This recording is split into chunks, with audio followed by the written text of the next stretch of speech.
오늘 하나님이 우리들에게 주시는 말씀 출애굽기 14장입니다. 8절에서 18절, 구약 103쪽에 있습니다. 출애굽기 14장 8절에서 18절 우리 같이 교독으로 읽고 마지막 18절 함께 읽겠습니다. 8절 제가 먼저 읽습니다. 여호와께서 애굽 왕 바로의 마음을 강팍해 하셨으므로 그가 이스라엘 자손의 뒤를 따르니 이스라엘 자손이 담대히 나아갔음이라.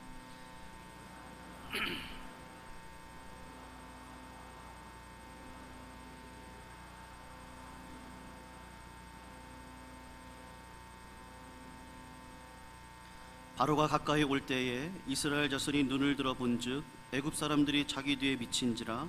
이스라엘 자손이 심히 두려워하여 여호와께 부르짖고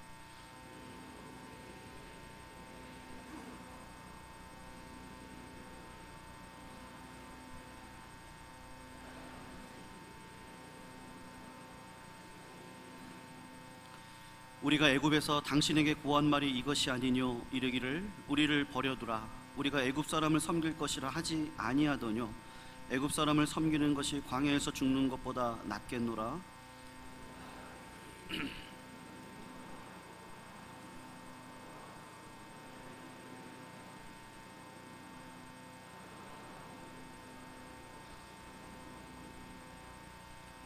여호와께서 너희를 위하여 싸우시리니 너희는 가만히 있을지니라.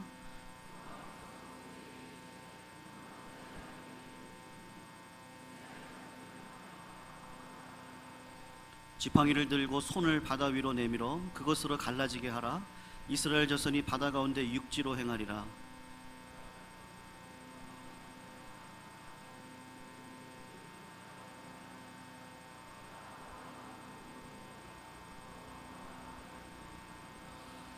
십 18절 같이 있습니다. 내가 바로와 그 병거와 마병으로 인하여 영광을 얻을 때에야 애굽 사람들이 나를 여호와인 줄 알리라 하시더니. 아멘. 우리 한 번 더 기도하고 말씀 듣도록 하겠습니다.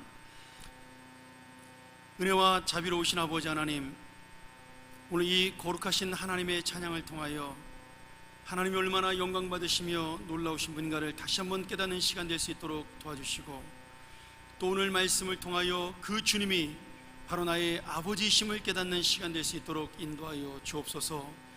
전하는 자의 부족함은 하나님께서 감추어 주시고 오직 주의 능력, 주의 은혜만이 정말 잘 박힌 못처럼 우리 사랑하는 성도들의 가슴 속에 심길 수 있도록 인도하여 주시옵소서. 예수님의 이름으로 간절히 기도하옵나이다. 아멘.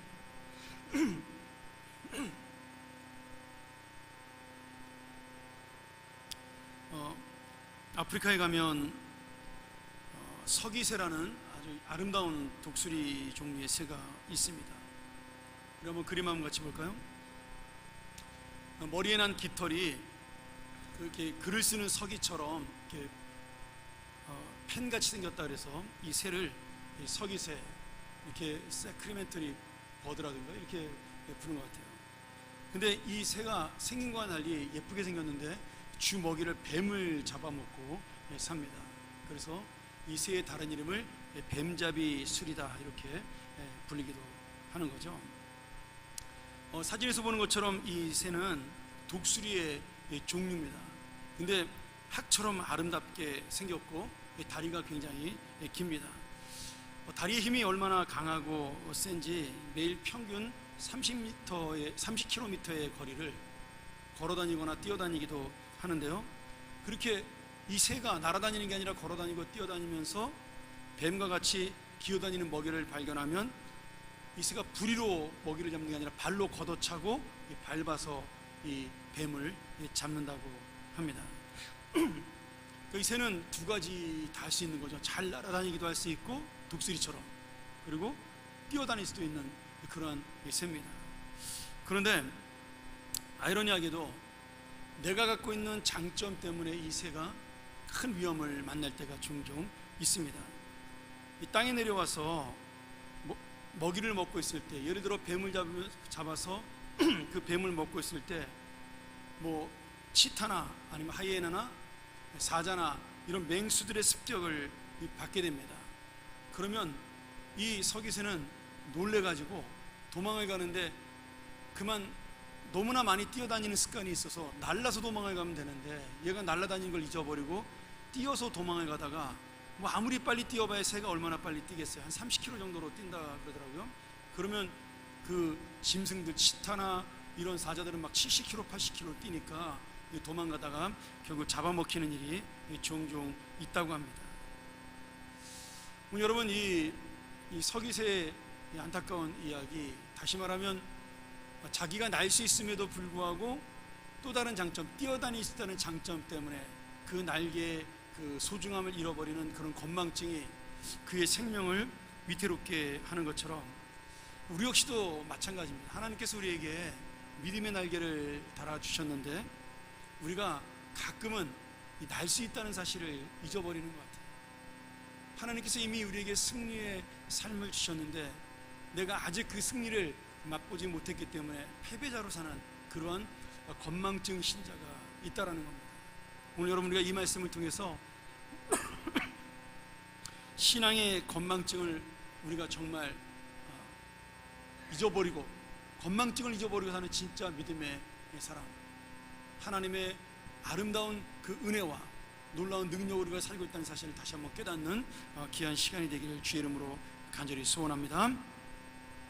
오늘 이 14장 전체를 우리가 한번 읽어볼 필요가 있는데요, 우리가 지난주에 배운 대로 이스라엘 백성이 이집트에서 10가지 재앙을 통해 이제 드디어 구원을 받게 됩니다. 바로왕과 이집트의 백성들이 너무나 두려운 하나님의 그 심판을 맛보고 이스라엘 백성 보고 빨리 떠나라고 등을 떠밀게 되죠. 그래서 그들이 주는 선물을 받아가지고 이스라엘 백성이 광야를 떠나게 되는데, 이 이스라엘 백성이 광야를 떠나서 제일 먼저 만나는 곳이 어디였냐면 앞이 가로막혀 있는 홍해 바다였습니다. 나중에 민수기를 읽다 보면 하나님께서 왜 이스라엘 백성을 바다가 있는 홍해길로 인도하셨나 그 내용이 나오죠. 원래는 해변길 따라 블레셋 사람들이 사는 가사와 아스타롯과 이런 블레셋 사람들이 사는 그 해변길이 있습니다. 거기를 우리가 무역 통행로인데 그 길로 가지 않고 하나님께서 일부러 홍해길로 인도하셨다라는 거예요. 그 이유는 블레셋 사람들이 아주 싸움을 좋아하는 호전적인 민족인데 이스라엘 200만 민족이 그쪽으로 지나게 되면 자기들에게 침략을 할까봐 두려워서 전쟁을 벌일 수 있기 때문에, 그럼 그 전쟁이 일어나면 이스라엘 백성들이 시작도 하기 전에 전쟁부터 하면 겁이 나서 이집트로 돌아갈까봐 하나님은 이 홍해를 갈라서 그들을 보내기 위해 홍해 땅으로 보내신 거죠. 그래서 이스라엘 백성이 이제 홍해 앞에 서게 되었는데, 그런 하나님의 깊은 뜻을 모르는 이스라엘 백성들은 홍해 바다가 가로막혀 있다라고 그렇게 원망을 하게 됩니다.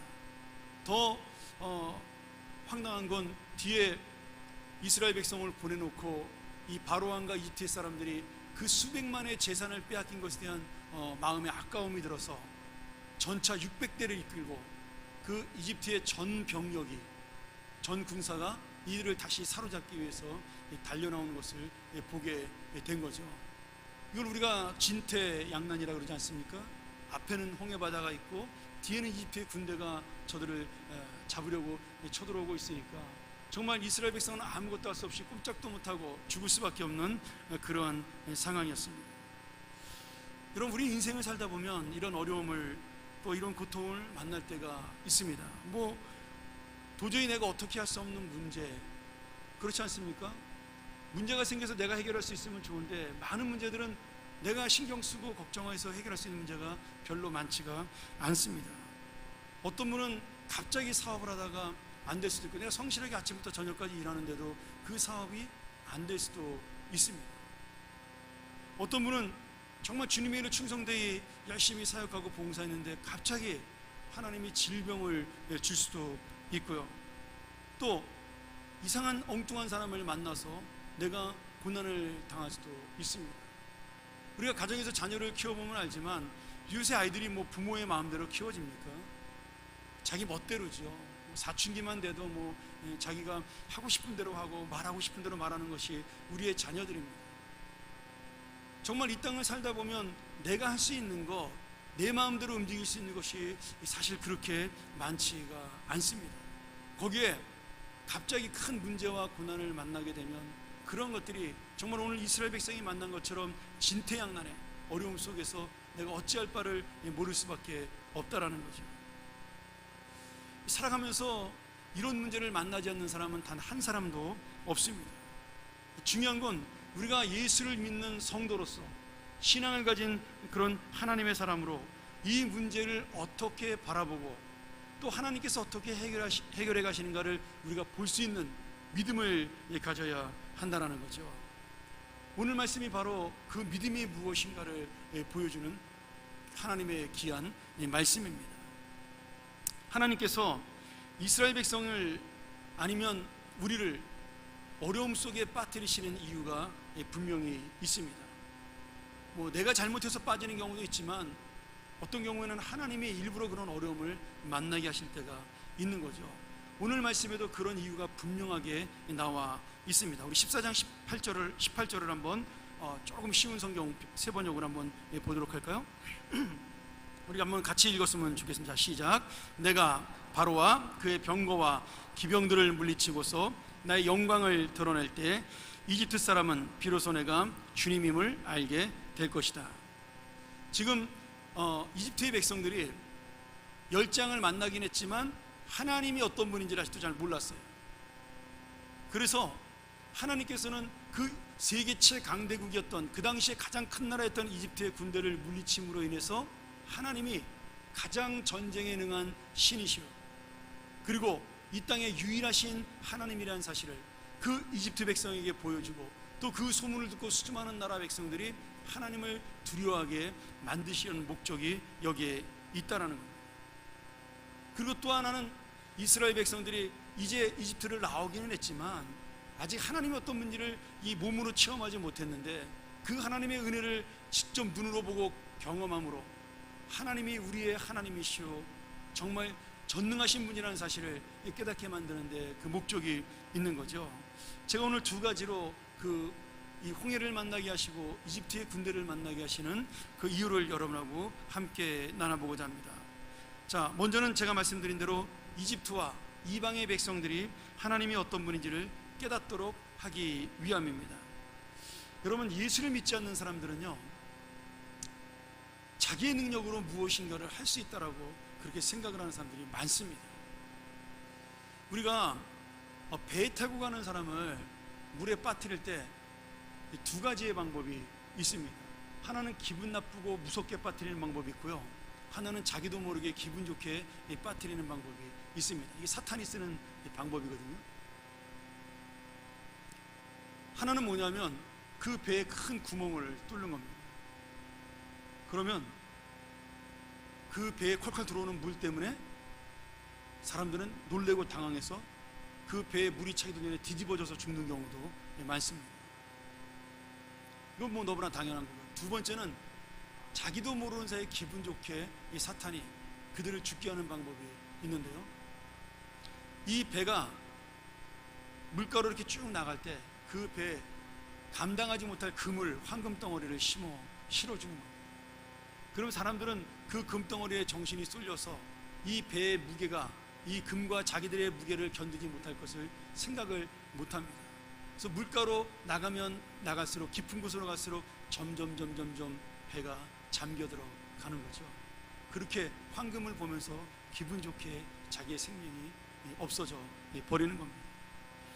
여러분, 하나님을 모르는 사람이 바로 이 금덩어리를 배에 싣고 바다를 항해하는, 인생의 바다를 항해하는 그런 어리석은 사람입니다.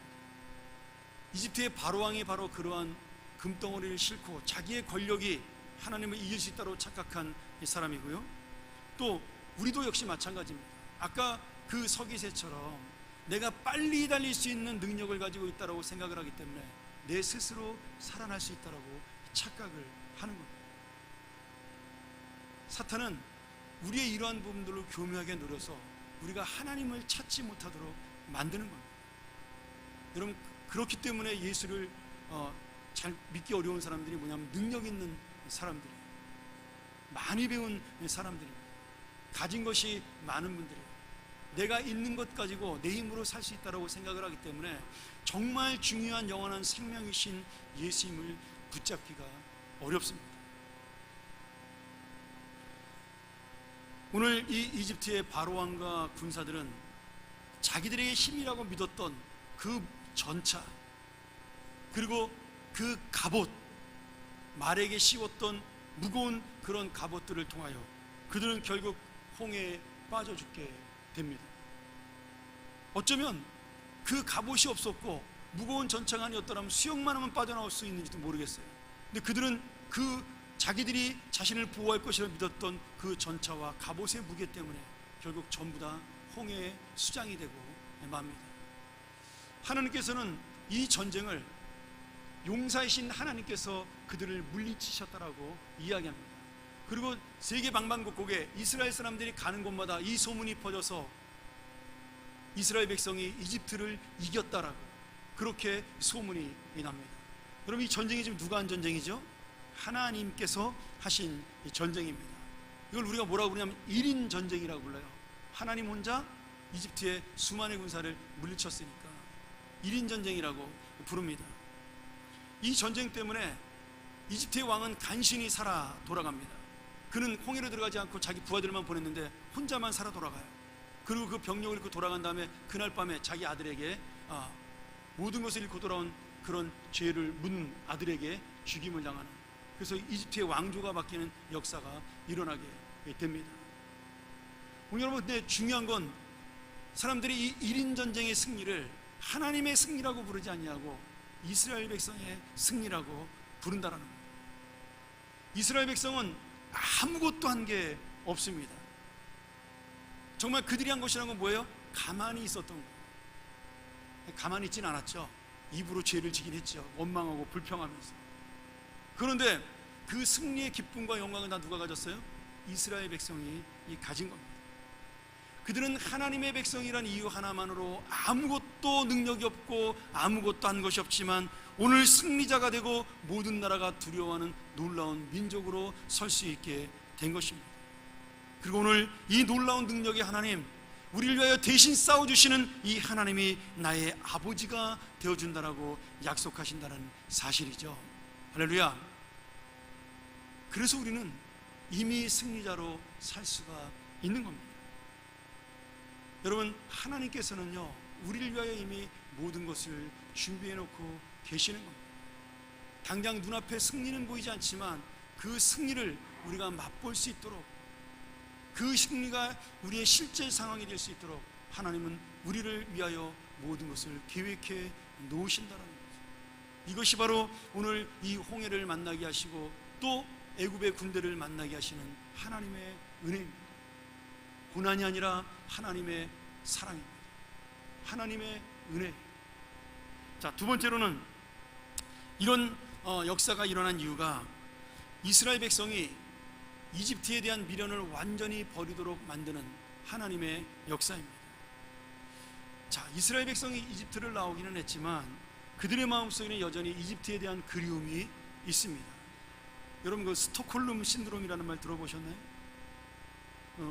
어떤 여자아이가 유괴를 당해서 납치범과 오래 살게 되면 그 납치범을 사랑하거나 그 납치범을 이해하게 되는 그런 신드롬을 스톡홀름 신드롬이라고 그렇게 부릅니다. 여러분, 매 맞는 아내가 왜 그 남편하고 사는지 아세요? 그 신드롬 속에 걸려있기 때문이에요. 매 맞는데 그 다음날 내가 너를 사랑하기 때문에 때린 거다, 이런 말 속에 속아 넘어가는 겁니다. 절대로 속으시면 안 됩니다. 여러분, 이스라엘 백성이 이런 스톡홀름 신드롬에 걸려 있는 거예요. 자기들이 수백 년 동안 노예 생활을 했는데 그래도 거기서는 먹을 것은 줬다라고 생각을 하는 거예요. 거기서는 죽이지는 않았다라고 생각을 하는 거예요. 가나안 땅을 가다 어려운 일을 만날 때마다 이스라엘 백성들이 이 노예 근성을 버리지를 못하는 거예요. 그러나 이제 한번 돌아보세요. 이제는 자기들을 잡으러 온 그 이집트의 군대를 보면서 잡으러 온 것이 아니라 죽이러 왔다고 생각을 할 수가 있는 거죠. 그러니 이제 더 이상 우리가 돌아갈 곳이 없구나, 희망을 버릴 수가 있게 된 겁니다. 이스라엘 쪽에서 볼 때는 그것이 희망을 버린 것이지만 하나님 쪽에서 볼 때는 그들이 하나님만을 붙잡게 되는, 믿음을 갖게 된 동기가 되는 거죠. 그러니 오늘 여기 이 말씀, 지금 오직 너희는 주님만 바라봐야 한다는 이 사실, 더 이상 내가 있을 곳은 이집트가 아니라 하나님이 함께 하시는 이 광야요, 그리고 우리가 들어갈 가나안 땅이라는 이 사실이 이스라엘 백성이 깨달아야 될 홍해와 이 군대 사이의 믿음이라는 이 사실입니다. 여러분, 우리 인생도 마찬가지입니다. 우리의 어려움과 고난을 통해 주님이 원하시는 것이 반드시 우리에게 있습니다. 단순히 어려움을 이기고 내가 승리하는 것뿐만 아니라 그 어려움을 통해 나를 깨닫게 하시는, 왜 하나님께서 이 고통을 주시는가에 대한 그 은혜를 깨닫게 하는 것, 그것이 바로 믿음 있는 자의 태도요, 하나님께서 우리에게 보여주는 것을 깨닫는 은혜로운 성도의 성숙한 신앙입니다. 이스라엘 백성은 이 믿음을 갖지 못했기 때문에 순간순간마다, 어려움이 있을 때마다 불평하고 원망하면서 그렇게 살다가 결국 가나안 땅에 들어가지 못하게 되는 거죠. 이스라엘 백성들이 지금 앞에 있는 홍해 바다와 뒤에 쫓아오는 이집트의 군사를 보고 너무나 무서웠어요. 그래서 이렇게 모세와 하나님에게 원망합니다. 우리가 읽었던 11절이죠. 이집트에 묫자리가 없어서 우리를 이 광야에다 끌어내어 죽이려는 것입니까? 우리를 이집트에서 끌어내어 여기서 이런 일을 당하게 하다니 왜 우리를 이렇게 만드시나요? 이게 바로 이스라엘 백성이 모세와 하나님에게 외쳤던 불평이었어요. 이집트에 있었더라면 최소한 죽지는 않는 건데, 여러분, 죽지는 않죠. 맞습니다. 근데 뭐 하는 거죠? 평생을 노예로 사는 겁니다. 아니, 자기만 노예로 사는 것이 아니라 대대손손이 노예 생활로 끝나는 것이 이집트의 삶이었어요. 그런데도 한순간의 평안을 위해 지금 그 노예 생활을 그리워하는 것이 이스라엘 사람이에요. 그리고 바로 우리들의 모습일 수 있다는 거예요. 내가 예수 믿기 전에 하나님의 그 은혜를 받고도 하나님의 함께 하신 은혜와 뜻을 깨닫지 못하면 여전히 세상이 좋을 수 있고요, 내 만족을 채우게 살아가는 모습이 더 올바를 수 있고요, 나도 모르는 사이에 믿음 없이도 잘 살아가는 이집트와 같은 그런 백성들을 바라보면서, 친구를 바라보고 이웃을 바라보면서 나는 왜 저렇게 살지 못하는가에 대한 그런 불평, 불만이 내 안에 솟아나올 수 있다는 거예요. 여러분, 불신앙으로 사는 것을 부러워하지 않는 것이 그게 은혜예요. 그들의 잘 사는 것을 보고도 내가 하나님을 믿는 것으로 기뻐하는 것이 그게 바로 믿음이요 은혜입니다. 여러분, 이 땅에 잘 살면 뭐 하겠습니까? 그것이야말로 금덩어리를 배에 싣고 가는, 이제 곧 빠져 죽을 그러한 인생에 불과한데 말이죠. 사랑하는 여러분, 오늘 우리가 이 말씀을 보면서 내가 지금 어떤 마음을 가지고 이 세상을 살아가는가를 우리도 한번 생각을 해보셔야 된다는 겁니다. 오늘 똑같이 아무것도 할 수 없음에도 불구하고 다른 신앙의 모습, 다른 믿음의 웃음을 보이는 한 사람이 있습니다. 백성들의 불평과 원망 속에도 흔들리지 않는 모세의 믿음이 바로 그 모습이죠. 두려워하지 말아라. 모세가 13절에 이렇게 강하게 이야기합니다. 무서워하지 마라. 너희는 가만히 있어서 주님께서 오늘 너희를 어떻게 구원하시는지를 한번 바라봐라. 지켜보기만 하여라. 너희가 오늘 보았던 이 이집트 사람을 다시는 너희가 볼 수 없을 것이다. 여러분, 지금 같은 장소에 와 있어요. 같은 상황에 와 있습니다. 같은 문제를 가지고 있습니다. 모세나 이스라엘 백성이나 자기의 힘으로 아무것도 할 수가 없는 거예요. 그러나 이미 하나님의 뜻을 알고 있는 모세는 원망하는 백성들을 위로하고 그들에게 용기를 주면서 하나님의 구원하시는 모습을 기다리고 있는 겁니다. 아무것도 할 수 없기는 마찬가지예요. 그러나 지금 하나님의 그 능력을 의지하는 것은 오직 믿음 있는 자만이 할 수 있다는 사실입니다. 여러분, 하나님이요 얼마나 자상한 분인지 아세요? 오늘 우리가 다 읽지 못했지만 14장에 보면 하나님이 홍해 바다를 가를 때 밤새도록 동풍이 불게 하셨다라고 그렇게 말씀하십니다. 근데 하나님의 능력이면 이렇게 쫙 가르면 되잖아요. 근데 왜 바람을 이렇게 하루 종일 불게 하셨을까요? 제가 말씀을 보다가 깨달았습니다. 이 바람이 계속 부니까 이 바람 때문에 바다가 쫙 갈라지면서 땅이 드러나게 되었습니다. 200만이 지나가려면 얼마나 넓게 이 땅이 갈라져야 돼요. 근데 여러분, 바닷물 밑에 있는 땅은 땅 모습이 어떨까요? 다 진흙이죠. 그렇죠? 근데 하나님이 바람으로 계속 밤중에 드라이어로 말리신 거예요. 그래서 200만 명이 지나가도 그 땅이 걸어다니는데 아무 불편함이 없는 마른 땅으로 변한 겁니다. 그러니까 그 땅이 마른 모습을 보고 이집트의 군대가 포기하지 않고 쫓아온 거예요. 만약에 그 땅이 진흙 땅이었으면 전차가 들어가요? 못 들어가요? 못 들어갑니다. 땅이 빠지니까. 근데 그 땅이 마른 땅인 걸 보고 이집트의 그 전차 600승이 다 들어온 거예요. 군사들이 다 무거운 갑옷을 입고 들어온 겁니다. 만약에 진흙이었으면 쫓아오지 않았을 텐데, 그 들어오는 바람에 그들이 그 물속에서 전부 수장당하는 하나님의 능력을 맛보게 된 겁니다.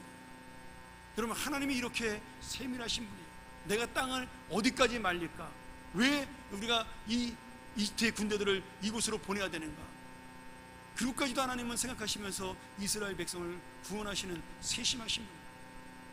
근데 그 세심하고 놀라우신 하나님의 은혜가 이 모세의 마음속에 이미 임한 거예요. 이미 알고 있는 겁니다. 자기는 방법은 모르지만 하나님은 이렇게 우리를 구원하실 것이다라고 생각을 한 겁니다.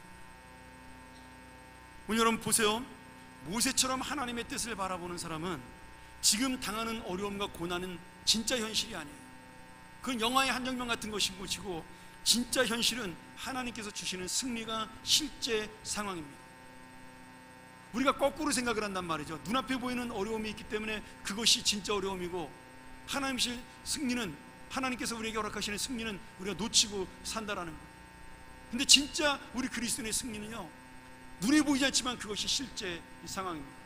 제가 젊을 때 저희 아이들 그 방학 때 그 애니메이션 영화를, 만화 영화를 보러 데리고 간 적이 있습니다. 그때 대한극장에 일본에서 처음 들었던 만화 영화 토토로라는 것이 아마 상영됐던 것 같아요.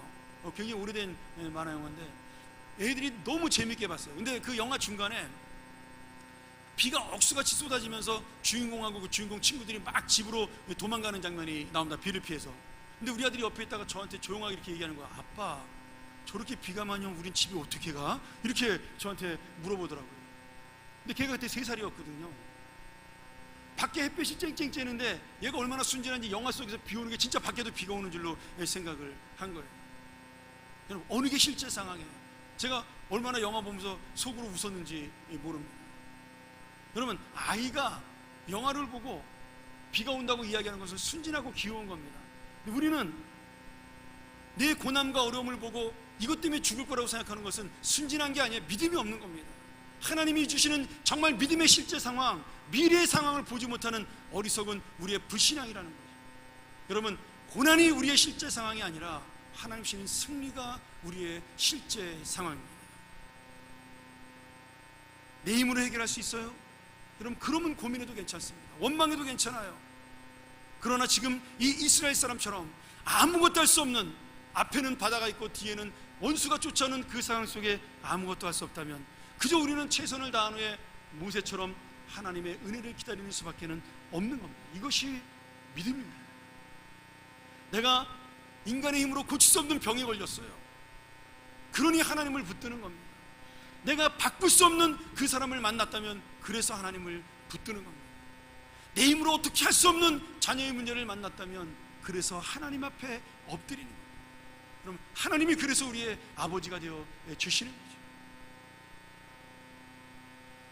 무작정 기다리는 것이 아니라 그 놀라운 결과를 반드시 주실 그 은혜를 기쁨으로 기대하면서, 오늘 모세의 고백, 너희는 가만히 서서 하나님이 일하시는 것을 보라는 그 말씀을 믿는 겁니다.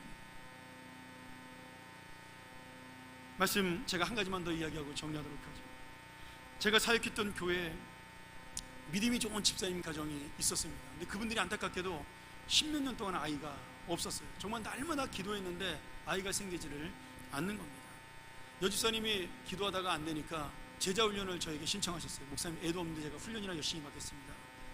그리고 이제 계속해서 인공수정을 해왔는데 제자훈련 신청하고 한 2주 뒤에 아이가 임신이 된 게 밝혀진 거예요. 그것도 새쌍둥이가 임신이 된 겁니다. 찾아왔어요. 목사님, 제가 아이 때문에 못하겠으나 괜찮다고. 지금 제자훈련이 문제냐, 애 잘라야지. 그리고 돌려보냈는데 한 주일 뒤에 안타까운 소식이 들린 거예요. 하혈을 해서 병원에 갔더니 병원에서 한 아이가 사산됐다 그래서 그 아이를 하나를 수술을 해서 지운 겁니다. 근데 집에 돌아왔는데 계속 피가 멈추지를 않는 거예요. 일주일 열흘이 지나도. 병원에다 시켰더니 의사가 이유를 모르겠다는 거예요. 그러면서 그냥 자기가 추정해 보기에 그 아주머니 몸이 약한 것 같다. 애를 오랫동안 나이도 너무 많고 뭐 40살이 거의 다 됐는데 힘들 테니까 내 생각에는 이렇게 가다가 위험할 수가 있으니까 산모도 죽고 아이도 죽을 수 있으니까 이번 기회에 유산하고 다음에 아이를 기다리면 어떠냐. 그렇게 권고를 받고 남편하고 상담하라고 돌아온 거예요. 그러니 정말 죽는 심정으로 집에 온 거죠. 정말 그 아이가 생겨서 눈물로 감사하고 기뻐했는데 이런 기가 막힌 일이 생겼잖아요. 뭐 저희도 그래서 정말 안타까워하고 있는데 한 2주 뒤에 또 더 황당한 일이 생긴 거예요. 이분이 급성 맹장염에 걸렸어요. 그게 또 병원에 입원을 하게 된 겁니다. 뭐 아이도 유산해야 되는 판에 급성 맹장염까지 걸렸으니까 막 집안에 뭐 난리가 난 거죠.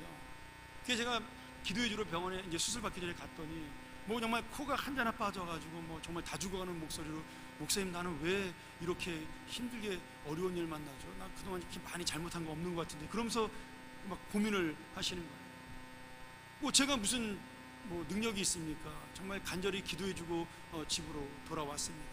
근데 말이죠, 그 다음날 수술하고 난 다음에 기적이 일어났어요.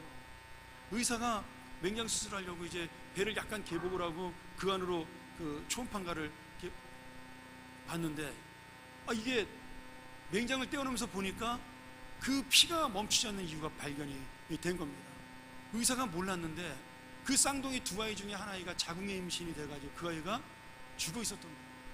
근데 그게 겹쳐 보여가지고 쌍둥이가 그것을 발견을 하지 못했던 겁니다. 의술이 아무리 좋아도 한계가 있는 거죠.